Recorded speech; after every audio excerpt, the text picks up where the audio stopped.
मैं doctor Shailesh Khandelwal, BSc MBBS gold medalist, Raipur Chhattisgarh से, कोटा से, अपने क्लिनिक से। आज का विषय 24 मार्च विश्व टीबी दिवस। चालू करने से पहले हमेशा की तरह आकर चारि लख 84 जाति जीव, जलथल नभवासी, सियाराम सब मैं जग जानी, करो प्रणाम चोरी चुग पानी। सबको प्रणाम करते हुए आज के टॉपिक को हम चालू करते हैं। 24 मार्च को विश्व क्षय दिवस हम सब मनाते हैं। टीबी के बारे में 23-24 का जो वर्ष है उसकी थीम है टीबी को खत्म करने की। हाँ, हम टीबी को खत्म किया जा सकता है, ये थीम पे हम काम कर रहे हैं। हाँ, हम टीबी को खत्म कर सकते हैं, ये टीबी का थीम है और ये संभव भी है। टीबी मुक्त विश्व, टीबी मुक्त भारत। इसमें हम दो भागों में अब इसको बांट लेते हैं। आज का दिन टीबी के वैज्ञानिक डॉक्टर रॉबर्ट कोच को समर्पित है। थोड़ा सा कुछ रॉबर्ट कोच के जो बहुत अच्छे किस्से मशहूर हैं उसको शेयर कर लेते हैं। ये रॉबर्ट कोच का जन्म उत्तर पश्चिमी जर्मनी में क्लास्टल एक शहर है जहाँ चांदी की खुदाई होती थी। उनके पिताजी खनन इंजीनियर थे। वहाँ हुआ 13 भाई बहन थे, तीसरे नंबर पे थे ये भाई साहब। बचपन से बहुत होशियार थे। 5 साल के हुए तो पेपर पढ़ना खुद ही सीख गए। उनकी प्रतिभा को देखते हुए फिर उन्होंने चिकित्सा का वो चुना और वो गोटेगन विश्वविद्यालय में वहाँ पे उन्होंने एक डिग्री वगैरह हासिल करी। फिर उनकी शादी कर दी गई। फिर वहाँ से वो चले गए एक पोलैंड के, आधुनिक पोलैंड के बोलस्टीन एक शहर है, वहाँ चले गए। वहाँ पे उन्होंने प्रैक्टिस चालू करी। उनका जो घर था बड़ा लकड़ी का था, सामने बैठक खाना था, एक पर्दा खींच लिया था, बाजू में वो कुछ न कुछ खोज करते रहते थे। उनके दोस्त उन्हें बैक्टीरोमेनिया, बैक्टीरियों के पीछे पागलपन का आदमी कहते थे। उनकी पत्नी उनकी बहुत सहायता करती थी। एक बेटी हुई। 28वें जन्मदिन पे पत्नी ने एक माइक्रोस्कोप इनको गिफ्ट कर दिया। वो पीतल का माइक्रोस्कोप से फिर इनका काम चालू हो गया। उस शहर में ऊन, भेड़ों के ऊन से एक एंथ्रेक्स रोग फैल रहा था। तब इन्होंने, रॉबर्ट कोच ने उसके बेसिलाई की खोज की। तब पूरे विश्व का ध्यान इन पे गया। फिर बाद में इनको बर्लिन में सलाहकार नियुक्त हुआ। बाद में फिर इनकी यात्रा चालू हो गई।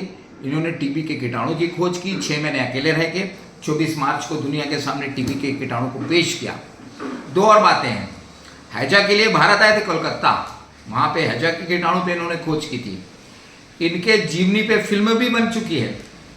1905 में इनको नोबेल प्राइज भी मिला। तो इस प्रकार इस महान वैज्ञानिक को विश्व याद करता है। बाद में हार्ट अटैक से इनकी डेथ हो गई थी।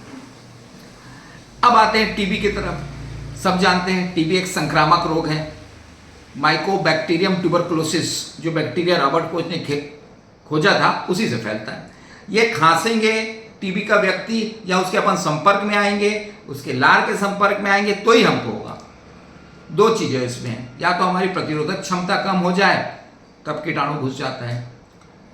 अब टीबी का जैसे कीटाणु शरीर में घुसेगा तो वो या तो वो सक्रिय नहीं रहता, अक्रिय मतलब लेटेंट अवस्था में, या फिर सक्रिय हो जाता है। सक्रिय में फेफड़ों को संक्रमित कर लेता है। उसके फेफड़े बहुत पसंद है उसको। फेफड़े से निकल के फेफड़ों के भारी हिस्सों में फैल जाता है। तो फिर हमको कहना पड़ता है एक्स्ट्रा पल्मोनरी टीबी हमारी भाषा में। परंतु आगे जैसे खोज बढ़ती चली गई, सबको मालूम है आज टीबी पे हमारा बहुत ज़्यादा खोज हो गया है। प्राइमरी हेल्थ सेंटर्स में इसकी सब जगह दवाइयाँ मिल रही है। आपका एक्सरे हो जाता है, थूक की जांच हो जाती है, बलगम में कीटाणु ढूंढ लिया जाता है, फिर आपको टीबी की दवाई चालू कर देते हैं और बड़ी कारगर दवा है। बात कहाँ पे अटक रही है? जैसे ही पेशेंट को दवाई मिलती है तो उसको हम लोग बोलते हैं 4-5 गोली खाओ, पर बड़ी बड़ी गोली रहती है। अब वो इधर उधर ढील डाल करता है। उसको 6 महीने गोली खाना है कि 9 महीने गोली खाना है, किस प्रकार खाना है, ये डॉक्टर बताते हैं। परंतु फितरत आदमी की कभी बीच में बंद कर देगा, कभी नहीं खाएगा, कभी एक दिन खाएगा, गोली से उसको परेशानी लग रही है। ये सब साइकोलॉजिकल ऊहापोह से आदमी चलते रहता है। क्योंकि हमने क्लिनिकल प्रैक्टिस में देखा है, वो आता है, डॉक्टर साहब 4-5 गोली सुबह खाने बोल दिए, इतना बड़ा गोली खाऊंगा तो मैं मर जाऊंगा। अरे तू नहीं मरेगा यार, टीबी से मर जाएगा साले, समझता नहीं है तू। हम लोग बहुत गाली देते हैं, पागल हो गया है। डॉक्टर साहब मैं आज नहीं खाया दवाई। क्यों नहीं खाया? अब मैं सोचता हूँ कि कल खा लूंगा। भाई इस प्रकार इरेगुलर हैबिट यदि आप करेंगे तो टीबी का कीटाणु रेजिस्ट हो जाता है, इसी को मल्टी रेजिस्टेंट टीबी कहते हैं। अब उसको हम लोग धीरे धीरे सिखाते हैं, खा भैया कुछ नहीं होगा, हम बैठे हैं, बीच बीच में उसकी लिवर की जांच होती है, कोई लिवर के एंजाइम तो नहीं बढ़ रहा है। दूसरा, उसको हम खाने को प्रेरित करते हैं कि प्रोटीन डाइट ले, अच्छी डाइट ले, टीबी ठीक हो सकती है। करना थोड़ी 6 महीने दवाई लेना है, डॉक्टरों की सलाह सुनना है, धीरे धीरे हम टीबी को ठीक कर लें। दूसरी बात, ये आदमी यदि सक्रिय है तो टीबी फैला सकता है। कोरोना से हमने आज भी नहीं सीखा। आज भी मैं भीड़ में जाता हूं, देखता हूं लोग मास्क नहीं रखते हैं, ना मास्क पहनना चाहते हैं। कोरोना के समय भी मैंने देखा था कई बड़े बड़े लोग हैं, अरे हम तो मास्क नहीं पहनेंगे, हमें कुछ नहीं होता। ये कौन सा वैज्ञानिक आधार है? आज भी आप भीड़ में जा रहे हैं, कोई सक्रिय टीबी का पेशेंट है, आपको खांस दे तो आपको टीबी के कीटाणु घुस जाएंगे। धीरे से वो धीरे धीरे धीरे धीरे, एक दिन में थोड़ी होता है, धीरे धीरे धीरे वो अपना परिवार आकार बढ़ाते हैं, आपको टीबी कर देते हैं। मास्क पहनने की हैबिट अपने देश में हेलमेट जैसे होना चाहिए।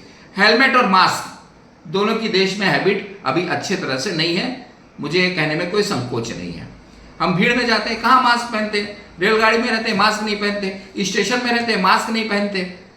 टीबी से मरना पसंद है। आपको मालूम है किसी घर में किसी को टीबी हो जाता है तो कितनी समस्याएं उत्पन्न हो जाती है। उस पेशेंट को देखो, उस पेशेंट को दवाई दो, उसकी साइकोलॉजिकल व्यवस्था में हम बात ही नहीं करते, वो बेचारा टूटते जाता है, फिर उसको इतनी दवाई खाने में वो घबराता है।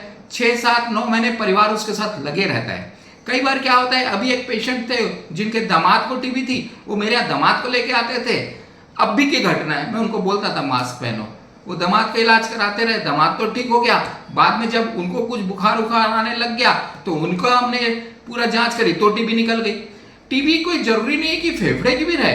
कई बार क्या होता है, फेफड़े की टीबी होके आप कुछ दवाइयां एंटीबायोटिक डॉक्टर्स लोग दे देते हैं।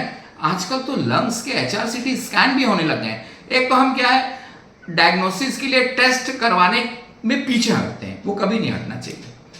फेफड़े की टीबी ठीक हो गई, थोड़ा बहुत एंटीबायोटिक लिखे खा लिए, फिर वो टीबी फेफड़े से निकल के बोन्स में आ जाती है। बोन्स में आ जाती है तब पता चलता है कब कितनी दिक्कत होती है। 3 चीजें हमेशा याद रखें, यदि बुखार है, खांसी है, बलगम में खून आ रहा हो, लंबा बुखार चल रहा हो तो एक्सरे और ब्लड टेस्ट जो डॉक्टर साहब बोल रहे हैं या लंग का स्कैन सब कराना चाहिए। यदि टीबी डायग्नोस्ड हो गई हो तो 6 से 9 महीने दवाई खाना चाहिए, खाना अच्छे से खाएं, मास्क का उपयोग करें, खांसी से फैलती है एक दूसरे में। आज टीबी के क्षय रोग दिवस पे सबको बधाई, सबको शुभकामनाएं। आशा है हम सब मिलकर कि हाँ हम सब टीबी को हरा सकते हैं। इस थीम पे काम करेंगे। जय हिंद, जय भारत, जय छत्तीसगढ़।